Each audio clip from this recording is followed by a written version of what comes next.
Okay, we're going to read pages 12 through 17 and discuss like we did pages 8 through 11. A look at the life of King George and his countrymen.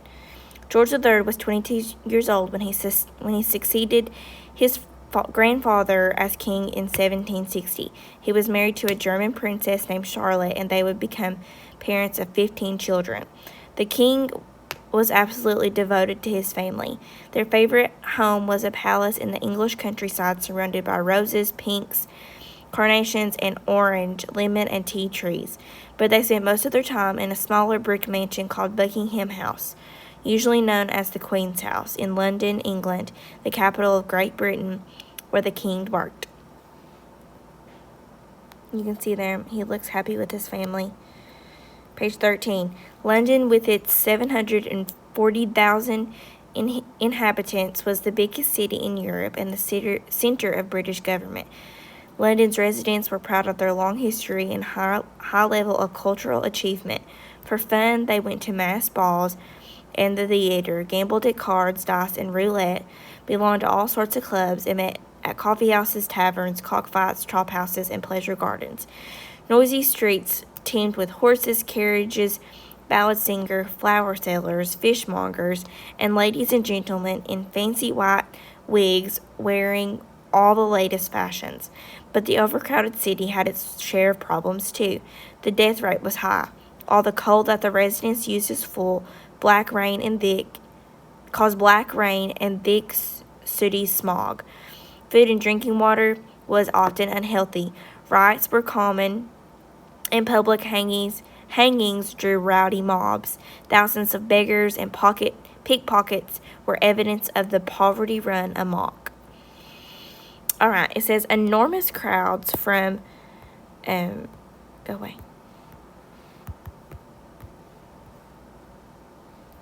Enormous crowds from all classes flocked to watch the summer concerts in London's 15 pleasure gardens. So it shows here that all people, if you were poor, if you were middle class or rich, they all flocked to watch the summer concerts.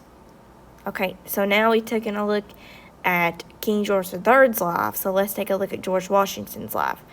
A look at the life of George Washington and his countrymen.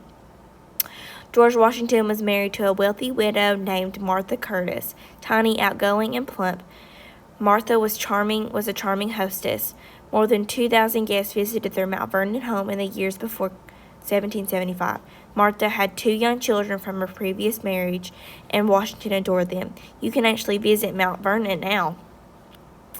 The couple enlarged Mount Vernon into an enormous self-contained community. Washington grew tobacco, then switched to wheat.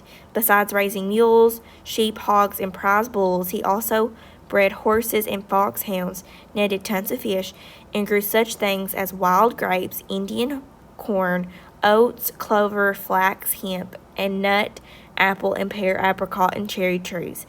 He even grew orange trees that spent the winter in his greenhouse. Gardeners, shoemakers, blacksmiths, weavers, foremen, and sometimes Washington nieces and nephews all lived on the estate. Like all other plantation owners at this time, Washington was a slave owner. By 1775, he owned 135 people. Okay, so we can see in this picture that they're happy. They look happy, and there's their house, Mount Vernon. And then, if we go down here, we see this map right here, and on the coast, those are the American colonies, the 13 colonies. And this is Florida. Well, it's Florida now, but it was on the east coast, and there's the Atlantic Ocean. About 90% of the colonists in America lived out in the country, where new arrivals from Europe were so amazed to find farmland, forests, fish, and game as far as the eye could see. So much fertile territory made it possible to supply Great Britain with raw goods such as furs, flour, iron, tobacco, and lumber in return for manufactured goods, including cloth, shoes, furniture, and tea from Great Britain. So we see here that when people arrived from Europe, from Great Britain, that they saw all this great stuff. They saw all this land to be hunted, all these animals that could be killed and used for food, and they were amazed. And then all this land, it supplied Great Britain with raw goods, with furs, flour, iron, tobacco, and lumber. And then they would sell those things to make money. Okay, next paragraph. In small but bustling port cities such as Philadelphia, New York, Boston, and Charleston, whaling and shipbuilding were already major industries, and there were lumber mills, flour mills, factories, firehouses, and colleges. Streets, some paved, most full of mud or dust, overflowed with ox carts, horses and carriages, chimney sweeps, sailors, and carriers of wood. In local taverns, young girls danced lively jigs with their boyfriends. The most well-off, best-educated people were usually planters, like George Washington, merchants, doctors, ministers, or lawyers. Next came a very large middle class that included small farmers, shopkeepers, teachers, craftsmen, and fishermen. The poorest were unskilled laborers, indentured servants, and, of course, black slaves from Africa who were bought, sold, and held in bondage in all the 13 colonies. Most colonists wanted to settle the new territory, and they had helped to win during the 7 Years' War, but Great Britain made it illegal. London thought it was fairest and safest to reserve these lands for the Native Americans who had lived and hunted there.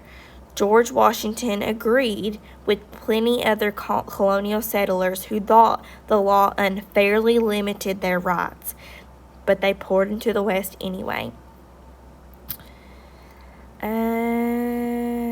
Okay, so it says here that we can see the conflict starting to arise. We can see that it says right here, it says that George Washington agreed with plenty other colonial settlers who thought the law unfairly limited their rights. Great Britain didn't want the colonists to sell the land that they had won back during the French Indian War, and they didn't think that was fair, that Great Britain would put a law like that on them. Okay, so now we're going to talk about the governments, how the governments are different, how they were different in America colonies, in the 13 colonies, and in Great Britain. Okay, so this is how the government worked in England. The British government was a constitutional monarchy, which was a fancy way of saying that King George did not have all the power. He had a governing body called Parliament, worked together to rule the empire. Young King George tried hard and with much success to see that Parliament's decisions agreed with his point of view. Even so, he had some very strong opponents, and it was Parliament that made laws and controlled the purse strings. So, King George III kind of had an unfair advantage here. He made sure that whatever he wanted to be put in place, whatever laws or rules or whatever that he wanted to be put in place, that Parliament approved that, because he had people on his side, which isn't really fair, because they didn't really listen to what the people wanted. It was all what King George wanted. So King George, this is a little chart that we can kind of help us to understand. So King George III in British Parliament, it's a governing body with two houses. There are two houses in Parliament, and they ruled all of this down here.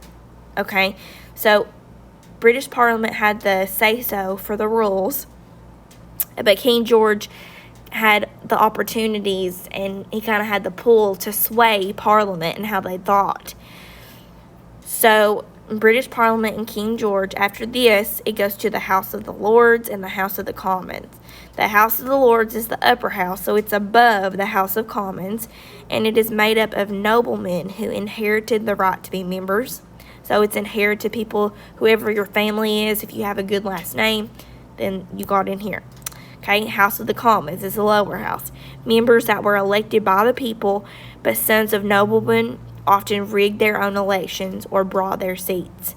So that means members should have been elected by the people that were in Great Britain, but most of the time, people, noblemen, they rigged their way up there. They bought their seat in the House of Commons. Okay, after this is the voters. So all these people are voters. Fewer than 1 in 5 men were allowed to vote in England. These men usually had to own land or businesses for the privilege. So not many people got to be a voter, but only if you were 1 in 5 men, not women, 1 in 5 men that were allowed to vote in England, and the men had to own their own business or their own land. Okay, now let's look at the government in America, how the government worked in America back then. The 13 colonies were not yet united into a single country. So the 13 colonies up here, these colonies, the British owned this. British owned this. And now all these colonies, they're part of the United States. But back then, all these colonies, all these states, they were separate, okay? They weren't all one big set of colonies yet. The 13 colonies were not yet united into a single country. Each separate colony was under the Crown's control, and the Crown is England. England's Great Britain. It's King George III. And each had its own governor and a governing body that made laws and imposed taxes. Some people who served in the government were elected by colonists. For example, George Washington was an elected member of the Virginia House of Burgesses, the lower house. For years, England had looked the other way when colonists ignored British laws they didn't like. So, King George III and the British Parliament, remember what we said about King George III? He had pull over the British Parliament. Okay? Whatever King George III said went. And then King George III, the British Parliament, they owned all of American colonies. They owned all of this.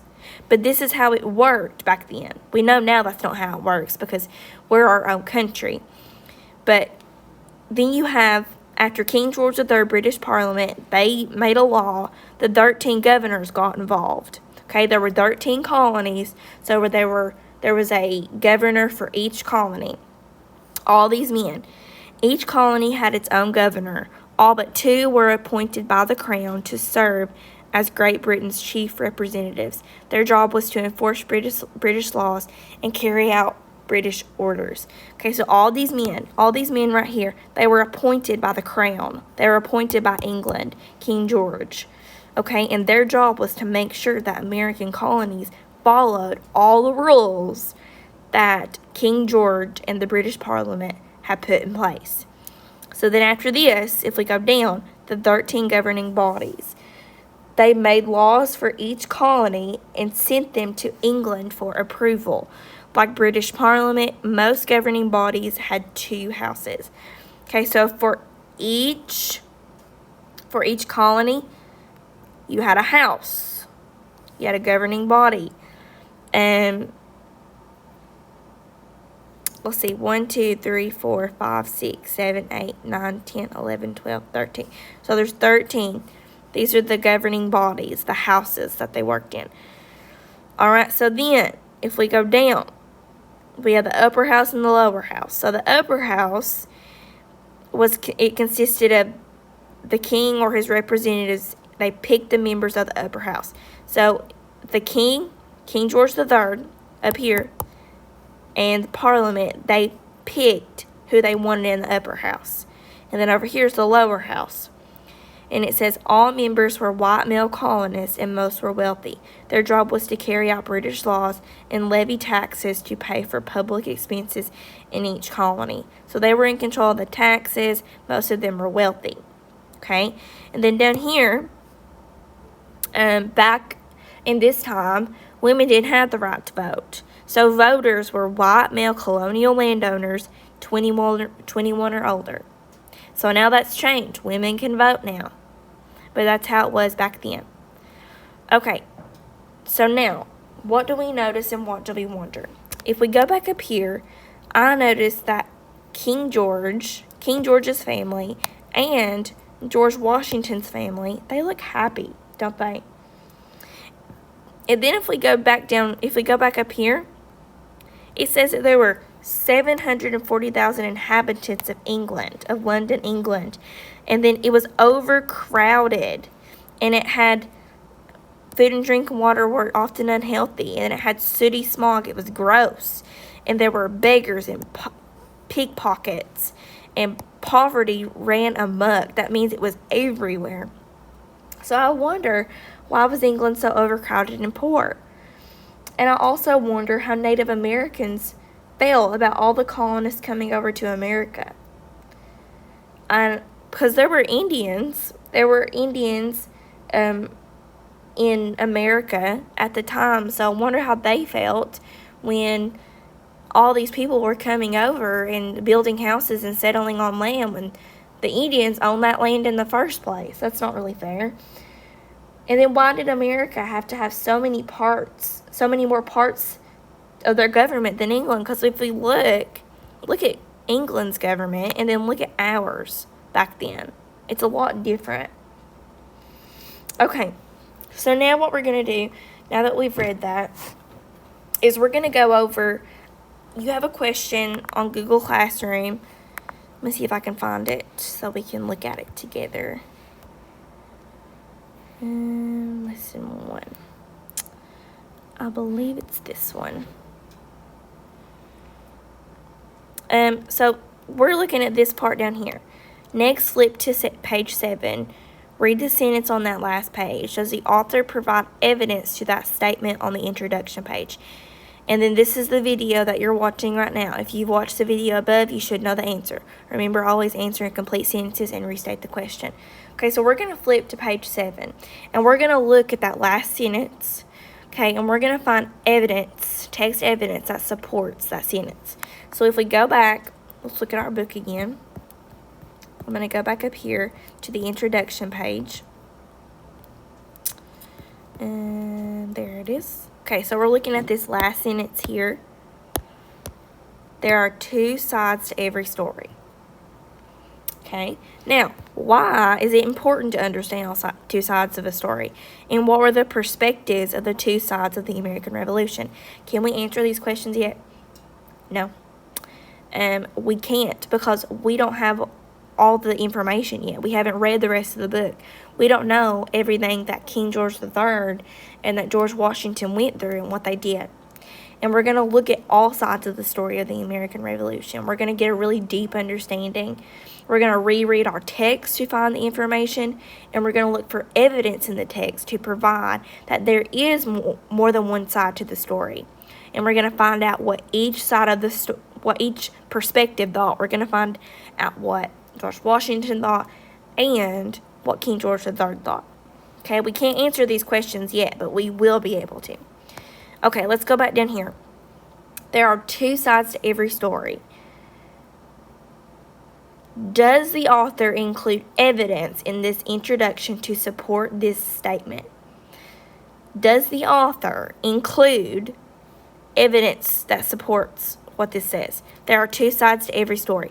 Does this page, does it talk about both sides? Okay, it does. It does. It says, the author says that was King George a royal brute? American patriots said so, but others hailed him as the father of the people. This shows 2 different sides or ways of looking at King George. So we talk about King George right here. Okay, that shows one side of the story. This shows one side of the story. Now, does it show the other one? The author also says, was George Washington a traitor? The king's supporters thought so, but many celebrated Washington as the father of the country. Who was right? This shows again that 2 groups of people thought differently about George Washington. Okay, so then we have this. Let me get different colors so we can see better. George Washington, it talks about George Washington, and that is side 2. It talks about both perspectives. And then this whole book, the whole book that we're going to read, it talks about both sides of the story of the American Revolution. So we just provided text evidence. We provided text evidence that shows that this statement is supported. So in here, you're going to answer this question with what I just said. Okay?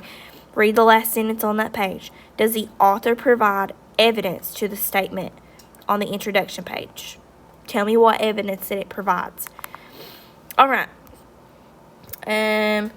So let's just recap really quick. I'm going to go down here to a new page. And let's just recap. So far in our story, we have people who were for America's independence. Okay, and then we also have, let me turn this the other way so we can see better. Okay, I'm gonna get a hot dog. So we have people who are for America's independence.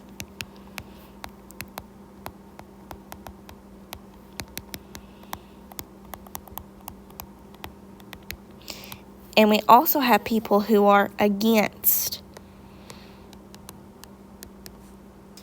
America's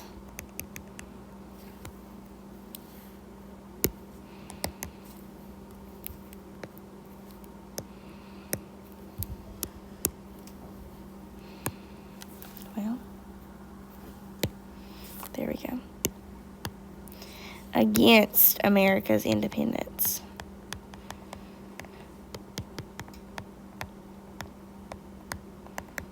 And did you also know that there are people who are in between these two perspectives? Okay? So these people who are for America's independence are called colonists.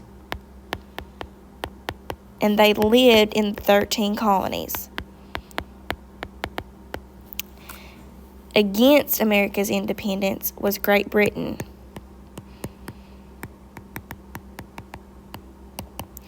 And King George III. Okay?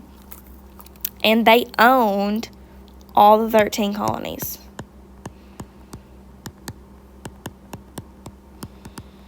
Okay? These people who were for America's independence lived in 13 colonies. And then George Washington, he fights against Great Britain. So we're going to read more about that, more about the American Revolution. So that is today. We're going to keep filling out this chart. I want you to do your assignment.